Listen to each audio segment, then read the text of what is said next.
வணக்கம். நான் உங்கள் அன்பான சயின்டிபிக் வேதிக் அஸ்ட்ராலஜர் அஸ்ட்ராலஜி பேசுகிறேன். நல்லது நினைப்போம், நல்லதே நடக்கும். தொடர்ந்து நம்மளோட வீடியோஸ் நீங்க பார்த்துருப்பீங்க நம்புறேன். அறிவியல் சார்ந்த ஜோதிட கருத்துக்களை பார்த்து கொண்டிருக்கிறோம். எந்த விதத்திலும் மிகைப்படுத்தாமல் உள்ளது உள்ளவாறு பார்த்து கொண்டிருக்கிறோம். பரிகாரங்கள், மூட நம்பிக்கைகள் அது மாதிரி விஷயத்துக்குள்ள போகாமல் ஒரு ஜாதகத்தில் இருக்கக்கூடிய கிரகங்கள் எதை காட்டுகிறது, கோச்சார அமைப்புகள், சனிப்பெயர்ச்சி, குரு பயிற்சி, ராகு பயிற்சி என்னத்தை சொல்லுது, அது மூலமாக நம்ம கர்ம பலன்களை எப்படி தெரிந்து கொள்ளலாம், நம்ம வாழ்க்கையோட அடுத்த வரக்கூடிய ஸ்டேஜஸ் எப்படி அதை நிர்ணயிக்குது, சாதகமான பலன்களா சாதகமற்ற பலன்களா, எது மாதிரி டைரக்ஷன் நம்ம வாழ்க்கையை திரும்புதுங்கிறது, அதுக்கு நம்மளுடைய ஒளி தத்துவம் ஜோதிடத்துல வரக்கூடிய சயின்டிபிக் வேதிக் அஸ்ட்ராலஜி முறையில எப்படி அந்த ஒளி தத்துவம் நமக்கு உதவுது, அது மூலமா எப்படி நம்ம தெரிஞ்சுக்கிறோங்கிறத பரிபூர்ணமாக நம்மளுடைய வீடியோஸ்ல பார்த்துட்டு இருக்கோம். அந்த வகையில கன்னிராசிக்காரர்களுக்கு செகண்ட் ஆஃப் 2025, அதாவது ஜூலை 1ஆம் தேதியிலிருந்து டிசம்பர் 31 வரைக்கும் அடுத்து வரக்கூடிய 183 நாட்கள் எத்தகைய ஒரு காலகட்டமாக இருக்க போகுது கன்னிராசிக்குன்னு நம்ம பார்க்க போறோம். துல்லியமாக சயின்டிபிக் வேதிக் அஸ்ட்ராலஜி முறையில பார்க்க போறோம். அதற்கு முன்னாடி நம்மளோட சேனல் ஃபர்ஸ்ட் டைம் வரவங்க மறக்காம சப்ஸ்கிரைப் பண்ணுங்க. தொடர்ந்து உங்களுக்கு இந்த நம்மளுடைய வீடியோஸ் உங்களை வந்து அடையும். இப்ப பாத்தீங்கன்னா 2025 ஜூலை மாதம் பிறக்கும் பொழுது அந்த 6 மாத காலங்களுக்குள்ள எப்படி இருக்க போகுதுங்கிறது பார்க்கும் பொழுது முதலே பாத்தீங்கன்னா முப்பெரும் பெயர்ச்சி என்று சொல்லப்படுகிற சனி பெயர்ச்சி, ராகுகேது பெயர்ச்சி, குரு பெயர்ச்சி முடிந்ததுக்கு அப்புறம் தான் ஜூலை மாதமே பிறக்குதுங்கிறது நீங்க தெரிஞ்சுக்கணும். எப்படி சனி பெயர்ச்சி பாத்தீங்கன்னா மார்ச் எண்டுலயே பாத்தீங்கன்னா 3 மாசத்துக்கு முன்னாடியே கண்டக சனி என்று சொல்லப்படுகிற 7ஆம் இடத்துக்கு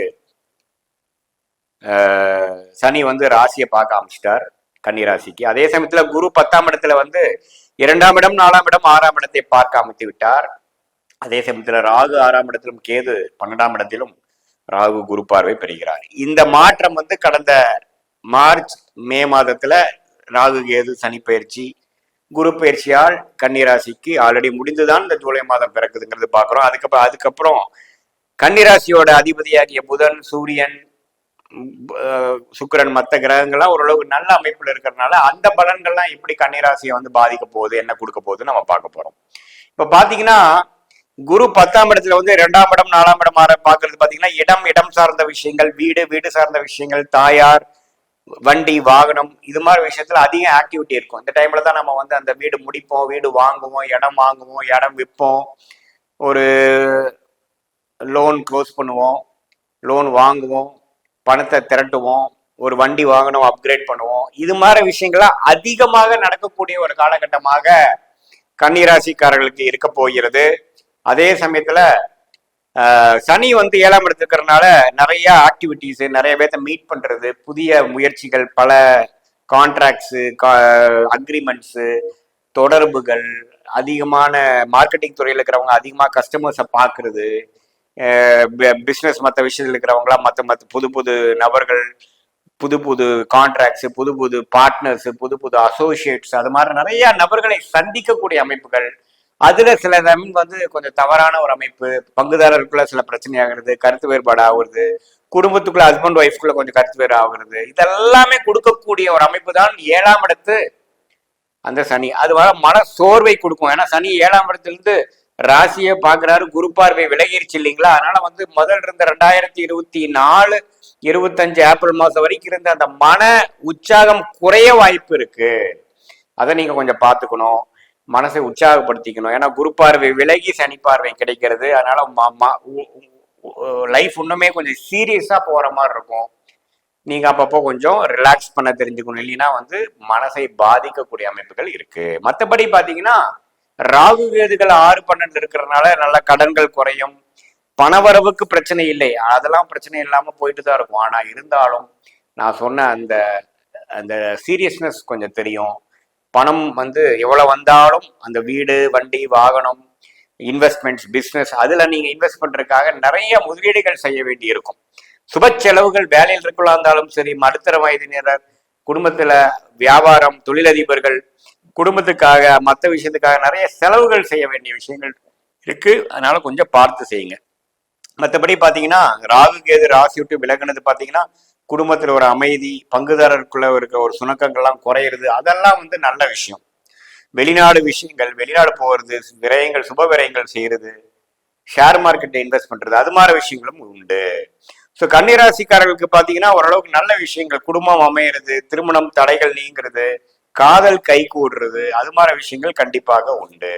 ஸோ ஓரளவுக்கு நம்ம அந்த 6 மாசம் பார்க்கும் பொழுது ஒரு பக்கம் வேலை பளு அதிகம், தொடர்புகள் அதிகம், முதல் நிறைய ஆக்டிவிட்டி ஃபாஸ்டா நடக்கிற மாதிரி இருக்கு. ஒரு பக்கம் பாத்தீங்கன்னா நம்ம இன்வெஸ்ட்மெண்ட்ஸ் அதுன்னு போய் குழந்தைகள் படிப்புக்காகவோ இடத்துக்காகவோ ஒரு சீர்திருத்தத்துக்காகவோ வாழ்க்கையை வசதிப்படுத்துறதுக்கு தான் பண்றோம். பட் இருந்தாலும் அதுவே கொஞ்சம் கடுமையா உழைக்கிறதுக்கும் கமிட்மெண்ட் இன்னுமே நமக்கு அதிகமாயிருச்சுடா, மாச கமிட்மெண்ட் அதிகப்படுத்தக்கூடிய அமைப்பையும் கொடுக்கக்கூடிய ஒரு அமைப்பு கண்டிப்பா கன்னிராசிக்காரர்களுக்கு இந்த 6 மாத காலங்களும் கொஞ்சம் பார்த்துக்கணுங்கிறது நீங்க தெரிஞ்சுக்கணும்.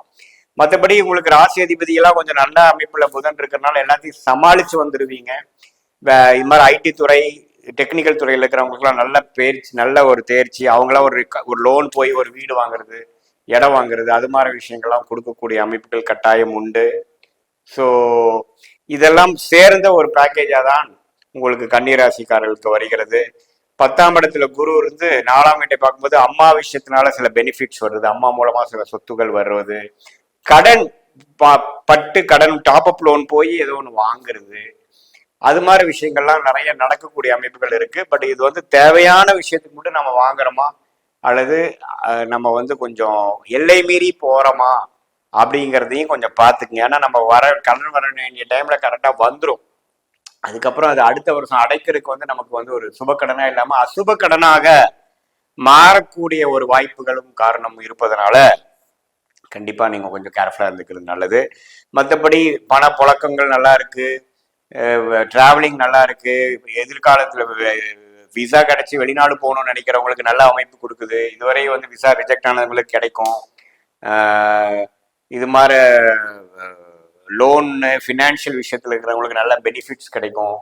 அது மாதிரி விஷயங்கள்லாம் பரிபூர்ணமா இருக்கக்கூடிய அமைப்புகள் இருக்கு. என்ன ராகு கேது ராசி விட்டு விலகிறப்ப கொஞ்சம் கிளாரிட்டி கிடைக்கும். உங்களுக்கு வேலை பளுவும் அதிகமா இருக்கு, அதே சமயத்துல என்ன செய்யணுங்கிறதுலயும் ஒரு கிளாரிட்டி கிடைக்கக்கூடிய அமைப்புகள் கட்டாயம் உண்டு.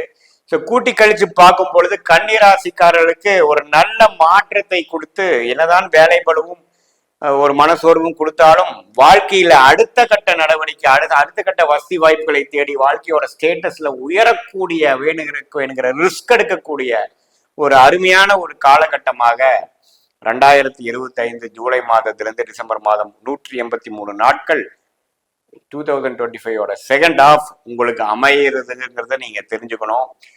இது ஒரு பொதுவான பலன்களே தவிர உங்களுடைய ஜென்ம ஜாதகத்துல என்ன லக்னத்துல பிறந்தீங்க, அந்த லக்னாதிபதி எப்படி இருக்கிறார், ஸ்தான பலம் எப்படி இருக்கு, திக்பலம் எப்படி இருக்கு, அதுல வரக்கூடிய தசாபுக்திகள் எப்படி இருக்கு, அந்த தசநாதனும் புக்திநாதனும் இப்ப கோச்சாரத்துல எப்படி போயிட்டு இருக்காருங்களா ஒன்று சேர்த்து சயின்டிபிக் வேதிக் அஸ்ட்ராலஜி முறையில பார்க்கும் பொழுது உங்களுடைய ஷார்ட் டேர்ம் எப்படி இருக்க போகுது, லாங் டேர்ம் எப்படி இருக்க போகுதுங்கிறது துல்லியமாக எடுத்து அதன்படி உங்களுடைய வாழ்க்கை முடிவுகளை எடுத்துக்கொண்டே ஆனால் நல்ல ஒரு சமய விரயங்கள், பொருள் விரயங்கள் இல்லாமல் வாழ்க்கையில நம்ம கர்ம பலனுக்கு நிகராக நம்ம லைஃபையும் அலைன் பண்ணிட்டு எதிர்நீச்சல் போடாமல் வாழ்க்கையில எளிதாக ஜெயிக்க முடியுங்கிறது நான் கேட்டுக்கொள்கிறேன். மீண்டும் மற்றொரு காணொலியில் சந்திப்போம். நன்றி, வணக்கம்.